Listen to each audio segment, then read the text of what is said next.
দুনিয়ার কোনো পদ নেই। আল্লাহর বান্দার অন্তরে ঈমান রয়েছে, আল্লাহর মহব্বত রয়েছে। মালিক এমন একজন মালিক পেয়েছি, যদিও ঈমান আছে কিন্তু নামাজ ওলা ঈমান নাই। এমন ঈমানদার যে ঈমান তাকে মসজিদে নিতে পারে না, যে ঈমান তাকে কোরআনের মজলিসে আনতে পারে না। গোলাম এবার মালিকের সাথে বাজারে রওনা দিয়েছে। যাওয়ার পথে বিকাল হয়ে গেছে, মসজিদ থেকে আজান ভেসে এসেছে, হাইয়া আলাস সালাহ, হাইয়া আলাস সালাহ। আল্লাহর বান্দা গোলাম সাথে সাথে দাঁড়িয়ে গেছে, মালিককে ডাক দিয়ে বলে, মালিক আপনি আমার দুনিয়ার মালিক, আমার এমন একজন মালিক আমাকে ডাক দিয়েছেন যিনি আসমানের মালিক, আমাকে এমন একজন মালিক ডাক দিয়েছেন যিনি জমিনের মালিক, আমাকে এমন একজন মালিক ডাক দিয়েছেন যিনি আমার হায়াতের মালিক, আমাকে এমন একজন মালিক ডাক দিয়েছেন যিনি আমার মৌতের মালিক। ওগো মালিক, আমার ওই বড় মালিক আমাকে ডাক দিয়েছে। মসজিদ থেকে মুয়াজ্জিনের যে ঘোষণা, হাইয়া আলাস সালাহ, যদিও এটা মানুষই বলে, তবে এই ঘোষণাটা কার? দুনিয়ার মানুষ, দুনিয়ার প্রতিটা মানুষ তার জীবনে কল্যাণ চায়, তার জীবনে সফলতা চায়। সফলতার জন্য জ্ঞান হওয়ার পর থেকে আল্লাহর বান্দা শরীরে যতদিন শক্তি আছে ততদিন পরিশ্রম করে যায়, দেখি আমি আমার কর্মে, আমার দুনিয়াতে আমি সফল হতে পারি কিনা, আমি কল্যাণ পাই কিনা। আল্লাহ তাআলা মুয়াজ্জিনের ভাষায় ইমানদার বান্দাদেরকে ডাক দেন, এ ইমানদার বান্দা, সফলতার জন্য, কল্যাণের জন্য দৌড়াও। সফলতা কোথায় জানো? হাইয়া আলাল ফালাহ। ইয়া আইয়ুহাল্লাযীনা আমানু ইযা নুদিয়া লিস-সালাতি মিন ইয়াউমিল জুমআহ ফাসআউ ইলা যিকরিল্লাহি ওয়া দারুল বাই', যালিকা খায়রুল লাকুম। আল্লাহ তাআলা বলেন, নামাজের সময় হয়ে গেছে বান্দা, দোকান বন্ধ করে দাও, ব্যবসা বন্ধ করে দাও, আল্লাহর দিকে দৌড়াও, নামাজের দিকে দৌড়াও। যালিকা খায়রুল লাকুম, এর মধ্যে তোমার জন্য কল্যাণ আছে। ও ব্যবসায়ী, তুমি মনে করো এই দোকান আমার জন্য কল্যাণ বয়ে আনবে? না না, আজান হয়ে গেছে, যেই দোকানদার মসজিদে আসতে পারে নাই ওই ব্যবসা তার জীবনে কল্যাণ আনবে না। আজান হয়ে গেছে, যেই নেতা মসজিদে আসে না ওই নেতার রাজনীতি তার কল্যাণে আসবে না। আজান হয়ে গেছে, যেই কৃষক জমিনের কাজ ছেড়ে দিয়ে মসজিদে আসতে পারে না, নামাজের মুসল্লায় দাঁড়াতে পারে না, আল্লাহ বলেন, বান্দা তোমার এই জমিনের ফসল তোমার জীবনে কল্যাণ আনবে না। তোমার জীবনে বান্দা তুমি যদি কল্যাণ চাও, হাইয়া আলাস সালাহ, হাইয়া আলাল ফালাহ, তুমি নামাজে আসো, তুমি কল্যাণের দিকে আসো। আমি আল্লাহ তোমার জন্য এই নামাজের মধ্যে কল্যাণ রেখে দিয়েছি। আল্লাহর বান্দা গোলাম মালিককে বলতেছেন, মালিক আমাকে একটু অনুমতি দেন, ছুটি দেন, আমি একটু বড় মালিকের সঙ্গে দেখা করে আসি। আল্লাহর বান্দা মনে মনে চিন্তা করি, আমি নিজেও তো নামাজ পড়ি না, আবার গোলাম নামাজ পড়তে চাই, যদি তাকে অনুমতি না দেই তাহলে তো অনেক বড় গুনাহগার হয়ে যাবে।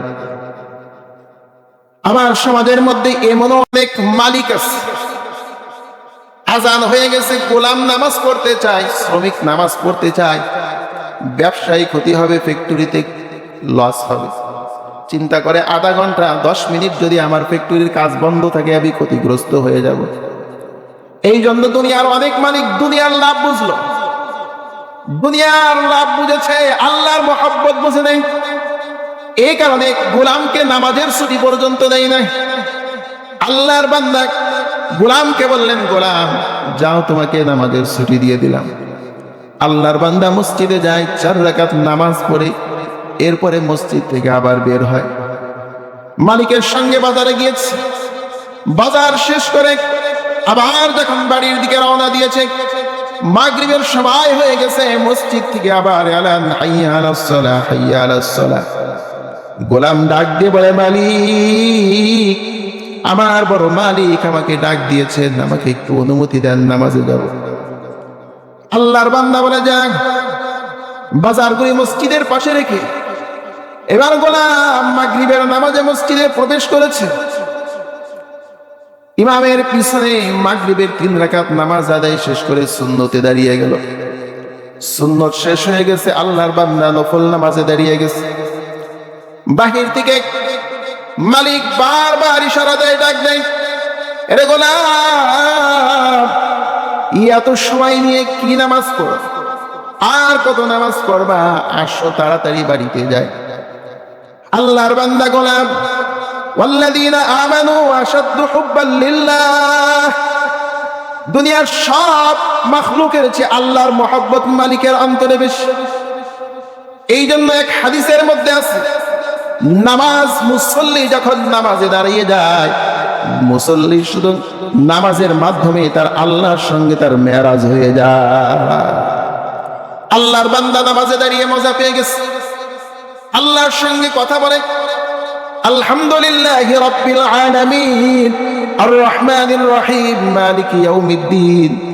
আল্লাহ তাআলা বান্দার ডাকে জবাব দিয়ে বলে, হামিদানি আব্দি মাজ্জাদানি আব্দি মাসনা আলাইহি আব্দি। আল্লাহর সঙ্গে প্রেমের আলাপ শুরু হয়ে গেছে। আল্লাহর গোলাম মসজিদ থেকে বের হতে চাই না, তার কারণ মসজিদ এখানে আল্লাহর গোলামিতে ঢুকেছে, আল্লাহর সঙ্গে বান্দার মেরাজ হয়। আল্লাহর মহব্বতে মসজিদ থেকে বের হতে পারে না।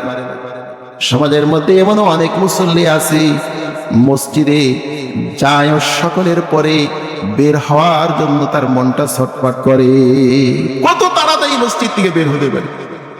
ইমানের এত আমাদের কমজোরি, মসজিদে তো অন্য সময় যাই না, কিছু মুসল্লি নামাজের সময় যায়, একেবারে লাস্ট টিপে যায়। আবার যদি একটু সময় 19-20 হয়ে যায়, 1 মিনিট দেরি হয়ে গেছে, মুসল্লির আর দেরি সহ্য হয় না, হুজুর নামাজের সময় হয়ে গেছে, তাড়াতাড়ি নামাজ পড়ান, তুমি বাহিরে যাও। এমন অনেক মুসল্লি দেখেছি ফরজ নামাজটা পড়েই মসজিদ থেকে বের হয়ে যায়। যার অন্তরে দুনিয়ার মহব্বত মসজিদে থাকতে চাই না, যার অন্তরে আল্লাহর মহব্বত মসজিদে গেলে বের হতে চাই না। আল্লাহর বান্দা নামাজ পড়ে মসজিদ থেকে বের হলেন, মালিক ডাক দিয়ে বলে, গোলাম এত দেরি করলে কেন? গোলাম বলে, মালিক আমি এমন একজন মালিকের গোলামি করতে দাঁড়িয়েছিলাম, মালিক আমাকে এত ভালোবেসেছে, নামাজের মধ্যে আমি এত শান্তি পেয়েছি, এত মজা পেয়েছি, আমি 2 রাকাত নামাজ শেষ করি, আমার আরো মজা লাগে, আমি আবার নামাজে দাঁড়ায়া যাই। ইমানদার বান্দা যখন নামাজে দাঁড়িয়ে যায়, আল্লাহ তাআলা কুদরতি কদমের সামনে যখন বান্দা দাঁড়িয়ে যায়, নামাজে দাঁড়িয়ে এত মজা পায়, দুনিয়াটা এমন ভাবে তারা দুনিয়ার থেকে পরহেজ হয়ে যায়, দুনিয়ার কোনো জিনিসের কথা তার মনে থাকে না। এই জন্য তো এক যুদ্ধে হযরতে আলী, তার শরীরের মধ্যে তীর বিঁধে গেছে, পায়ের মধ্যে তীর বিঁধে গেছে। হযরতে আলী পা থেকে তীরটা টান দিলে কেমন জানি হযরতে আলীর কলিজার মধ্যে আঘাত, টান দিয়ে না, এত আঘাত যন্ত্রণা সইতে পারি না। একজন ডাক দিয়ে বলে, আরে আলীর তীরটা টান দিস না। যখন হযরতে আলী নামাজের মুসল্লায় দাঁড়ায় যায়, তখন আলীর তীরটা টান দিয়ে খুলে ফেলা।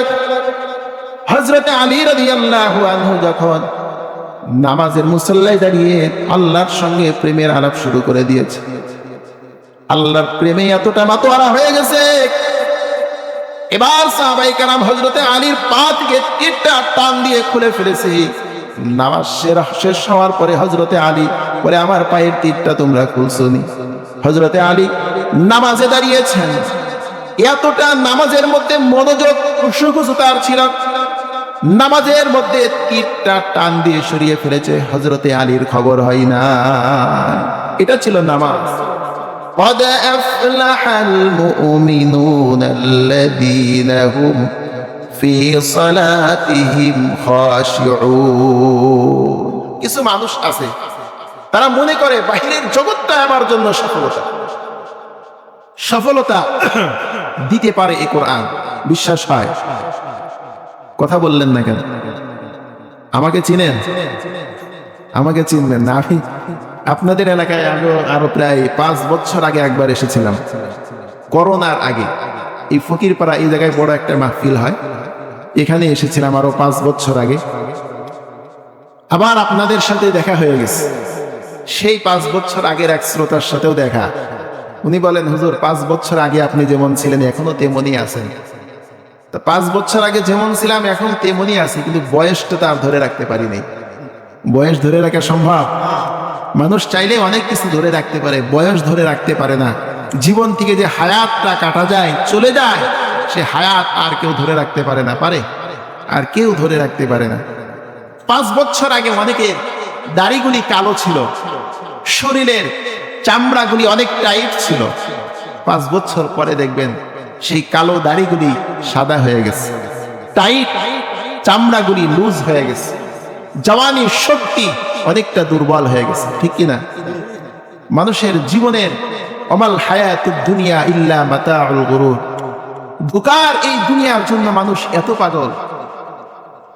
যেই দুনিয়া আপনার কালো দাড়িটা কালো রাখতে পারলো না, যেই দুনিয়ার প্রেমে সারাটা জীবন হাবুডুবু খেলাম, সেই দুনিয়া আমার যৌবনের শক্তি ধরে রাখতে পারলো না।